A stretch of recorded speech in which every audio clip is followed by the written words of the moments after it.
Bırakmıyor ki. Yine mamayı dağıtalım.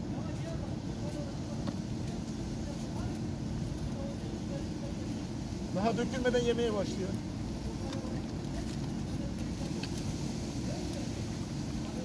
Hayırsever Muhsin'in almış olduğu yaş mamaları dağıtıyoruz yavrucanlara.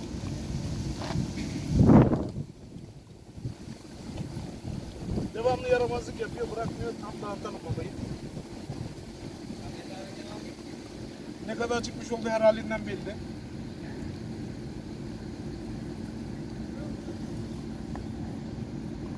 Sokak canlarını beslemeye devam edeceğiz.